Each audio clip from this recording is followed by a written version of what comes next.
Welcome once again to the show that brings you the best of international water sports action from around the world. On this week's show, it's surfing action first as we continue our look back at the history of the barrel through the eyes of some of the world's top surfers. Then we're in Italy for highlights from the Kite Racing Championships. But first, we take you to Featherstone for highlights from Group A at round 3 of the New Zealand Jetsprinting Championships.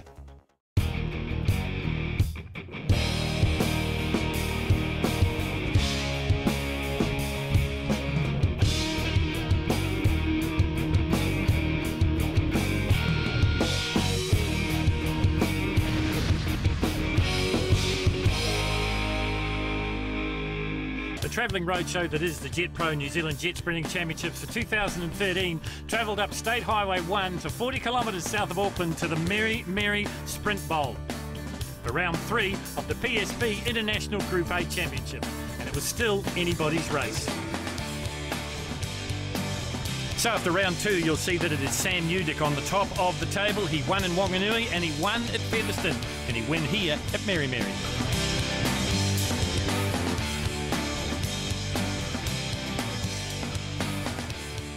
Well, Mary can be very, very unforgiving, and no one found out more than Rick Burke and Tracy Smith. This Hamilton combination got it all wrong, and that meant they would finish 9th in PSP International Group A. So we have found our top 12, and it will be Baden Gray, Russell Dodds, Harry Whelans, Aaron Hansen, Richard Murray, Bevan Muir, Paul Gaston and Sam Newdick will be the next to go.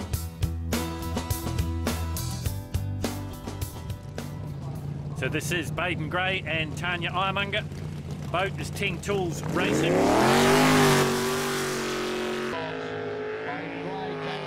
The thing with the rotation here at Mary, it's got a little bit of everything. It's got fast, open spaces, and it has got very tight corners as well. It's a 7-island navigational course, so you've got to get it absolutely dead right, and a lot of people haven't been. Let's see what Baden Gray can do this time. Remember, the boat is double driven. You'll see Bevan Muir out in it a little bit later on, but right now you're watching Baden Gray from Baden Gray Mortgages with Tanya Iremonger. His navigator has been for a couple of seasons now, looking for a split 27.99 for Baden Gray.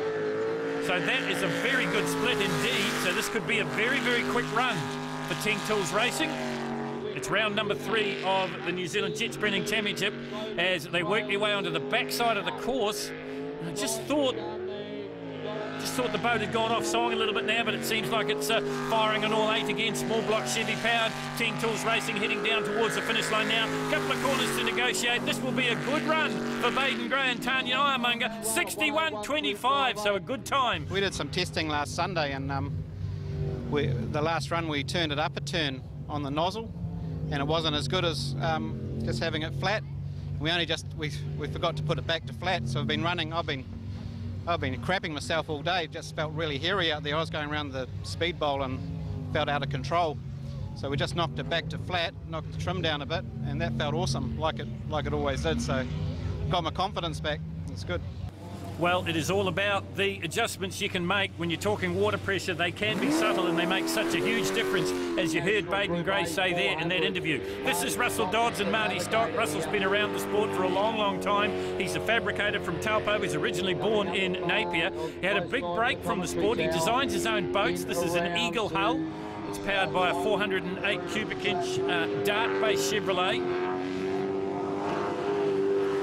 Very restricted to what you can do with the PSB International Group A engines. Cast iron block, cast iron heads, single 4-barrel carburetor, controlled camshaft, but they still run around about 600, 650 horsepower for the top ones. Russell Dodds looking very, very smooth at the moment. Split time was a little bit down on that of Baden Gray at 29.77, so he's got a bit of work to do to bring it home, but he's heading down to the fastest section of the circuit now in the Eagle. The boat is New Zealand Eagle. Marty Stock doing the navigational duties for him as they work their way down towards the finish line now. Back into the vision of the big crowd here at Mary. What used to be a speedway track is now a world-class jet sprinting facility, and that time a 64.29. Harry Whelans is next to go.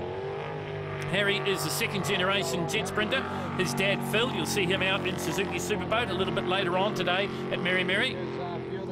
You can appreciate that it's a fairly steep learning curve when you climb into one of these boats. The acceleration and the G-forces, both laterally and side to side, have to be experienced to be believed. Pulling up to 4 Gs in the corners. And this track is notorious for major G load because of the speed, the sheer speed of the rotation. Harry Whelan's looking for a split around about, I would think, the 30-second mark. It's a little bit over that, 30.14. So he is going to bring it home in around about the 65-second mark. Maybe enough to go through to the next elimination. Remember, from here, we'll cut them to 5, and then there'll just be 3. A small mistake, and that's all it takes. And that's what we got there from the Jack Trucks boat of Harry Whelan. That maybe cost him a second. Down towards the finish line now. One corner to negotiate, then it's a full throttle blast through to the spin-out pool, and it's a 66.30 for Harry. 0-1.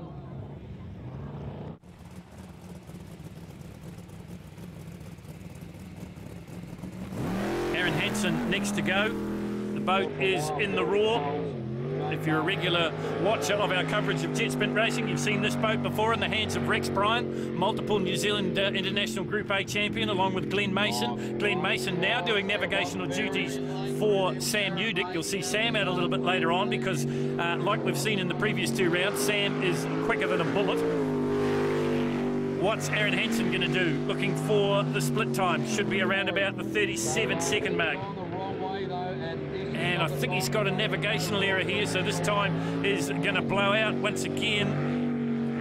But he's doing the right thing. He's continuing on because you never know what happens with the boat still to come. They could have navigational errors. They could have problems, mechanical DNFs. They could crash, and that means that Aaron will be right back in this. But the time is definitely going to blow out. The split was a 39.24. It's going to be well over the minute mark by the time he gets in the roar back to the finish line. All he's got to do is just keep the boat on the water. He's obviously not going to do well. He's recouped his mistake from the navigational error early on, and he's doing the right thing, as I said. He'll go through to the finish line.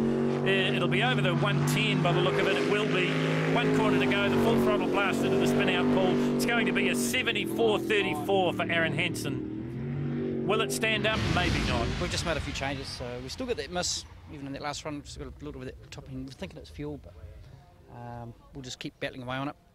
Changed a few things in the unit, so hopefully we get a few more, well, a bit more time.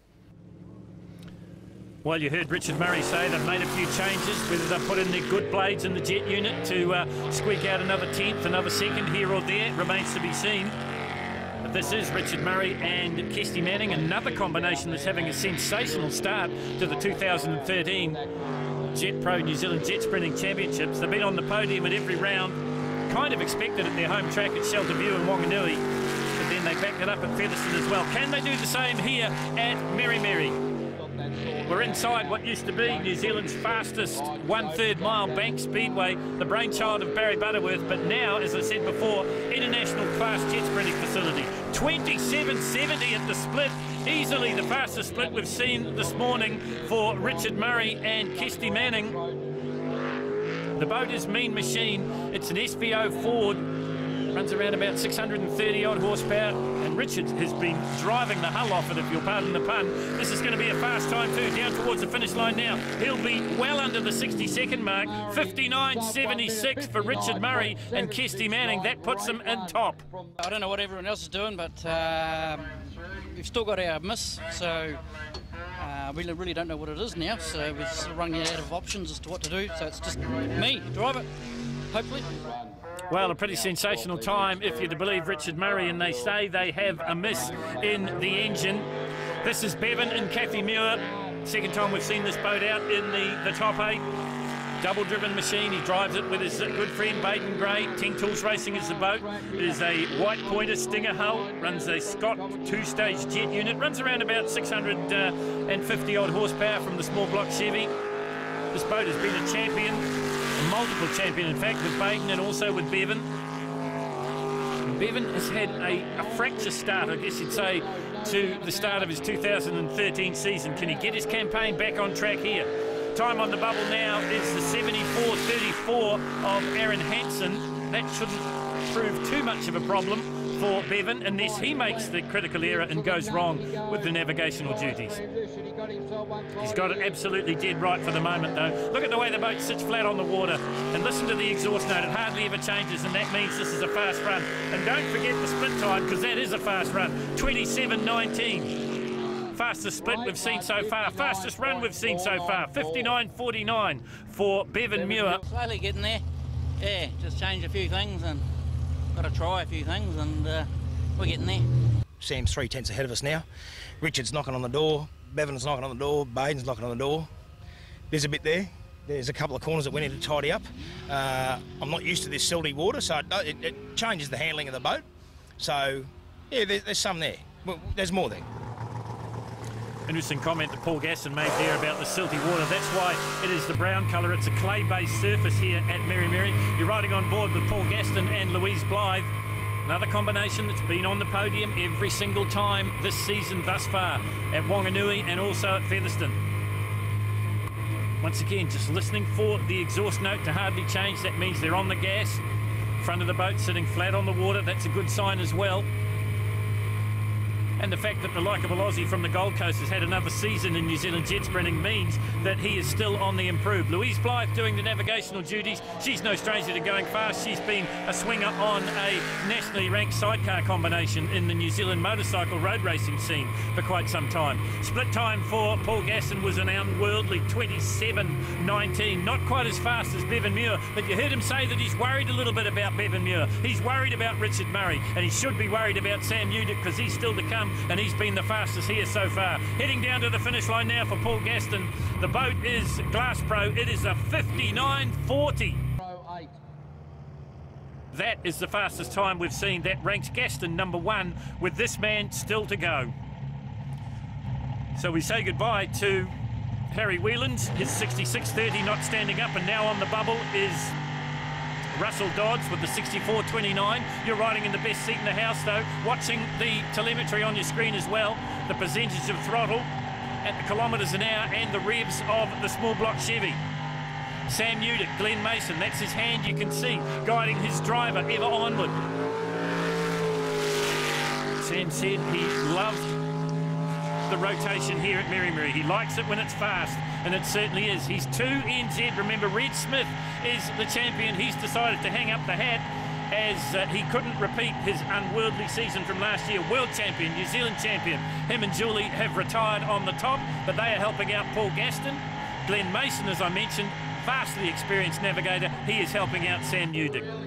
Split time for Sam was a 27.25, not the fastest we've seen, but now he is bringing it home like an absolute rocket ship. This is going to be, I would think, a sub-59 second clocking. Time to beat 59.40, he beats it, 58.57. Sam Udick goes fast. We know it's definitely got the goods, it's just we noticed that we were pushing a little bit too hard in that last run, so it's just a matter of just tightening up and knowing when to floor it and when to just sort of ease it round.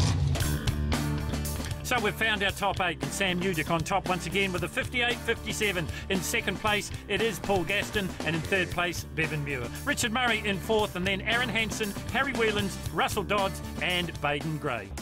And we'll be back in New Zealand for more jet sprinting action after the break. And later in the show, we look at the history of the barrel in surfing. See you in a couple of minutes.